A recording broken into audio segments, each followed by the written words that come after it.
নমস্কার বন্ধুরা, আশা করি সকলেই ভালো আছেন। আমার চ্যানেলে সবাইকে স্বাগতম। বাঙালির রান্নার স্বাদে একটু অন্যরকম টুইস্ট আনতে আজ বানাচ্ছি গন্ধরাজ চিংড়ি। অল্প মশলা, সহজ পদ্ধতি আর গন্ধরাজ লেবুর অসাধারণ ফ্লেভার এই রেসিপিটিকে করে তুলবে একেবারে স্পেশাল। তাহলে আর দেরি না করে ঝটপট রেসিপিটি শুরু করি।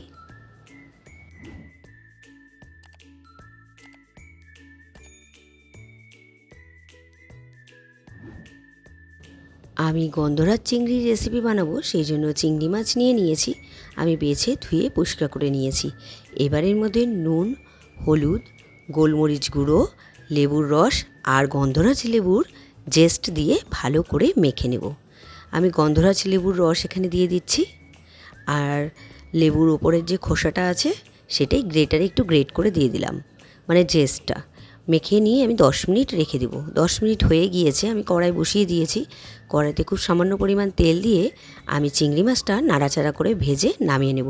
আর চিংড়ি মাছ খুব বেশি ভাজার প্রয়োজন নেই, তাহলে কিন্তু শক্ত হয়ে যেতে পারে। আমি ভেজে নামিয়ে নিচ্ছি চিংড়ি মাছটা।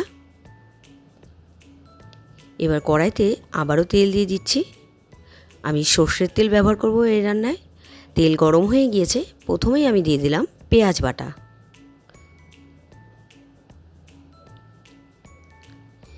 পেঁয়াজটা দিয়ে, মানে পেঁয়াজ বাটাটা দিয়ে আমি একটু নাড়াচাড়া করে হালকা একটু ভেজে নিচ্ছি। এবার এর মধ্যে দিয়ে দেব আদা রসুন পেস্ট।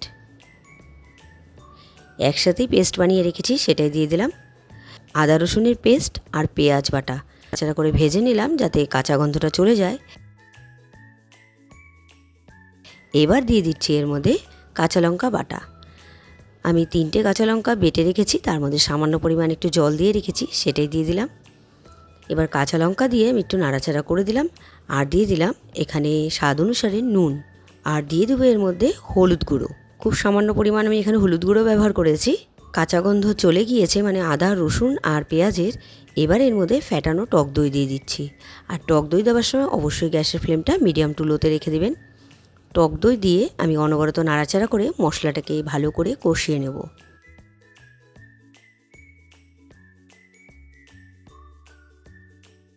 যেহেতু এখানে টক দই ব্যবহার করেছি, সেই কারণে এখানে সামান্য পরিমাণ আমি একটু মিষ্টি ব্যবহার করলাম।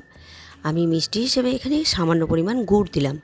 আপনারা চাইলে এখানে চিনিও ব্যবহার করতে পারেন, যাতে ব্যালেন্স হয়। এবার দেখুন মশলাটা ভালো মতন কষে গিয়েছে। দেখুন কড়াইতে একটু একটু করে লাগতে শুরু করে দিয়েছে। এবার এর মধ্যে দিয়ে দিলাম জল। জলটাও কিন্তু খুব বেশি পরিমাণ আমি দিলাম না, এখানে খুব ঘন একটা গ্রেভি হবে, সেই কারণে।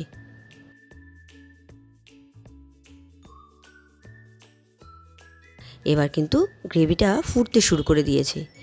এবার দিয়ে দেবো আমি ভেজে রাখা চিংড়ি মাছ।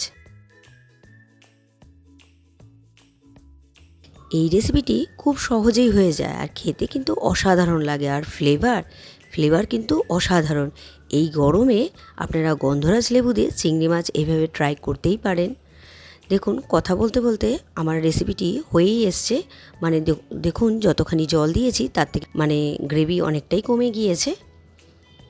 এবার নামানোর আগে আমি গোলমরিচ গুঁড়ো দিয়ে দিলাম। গোলমরিচ গুঁড়ো দিয়ে এবার দিয়ে দেবো লেবুর রস। তার আগে গ্যাসটাকে অফ করে দেবো। রেসিপিটি আমার তৈরি। এবার গ্যাসটা অফ করে দিয়ে আমি সামান্য পরিমাণ লেবুর রস দিয়ে দিচ্ছি। এখানে কিন্তু আমি গন্ধরাজ লেবু ব্যবহার করছি। আর দিয়ে দিচ্ছি গন্ধরাজ লেবুর জেস্ট, মানে ওপরের খোসার অংশটা। সবুজ অংশটাই আপনারা গ্রেট করে দেবেন, দেখবেন যাতে সাদা অংশটা গ্রেট না হয়ে যায়, তাহলে কিন্তু তেতো হয়ে যেতে পারে।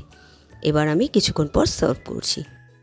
তৈরি হয়ে গেল আজকের রেসিপি গন্ধরাজ চিংড়ি। আজকের এই রেসিপিটি আপনাদের কেমন লেগেছে অবশ্যই কমেন্ট করে জানাবেন। রেসিপিটি যদি আপনাদের ভালো লেগে থাকে তাহলে ট্রাই করার অনুরোধ রইল। আর ভিডিওটি ভালো লাগলে like, comment, share and subscribe করতে ভুলবেন না। বাই।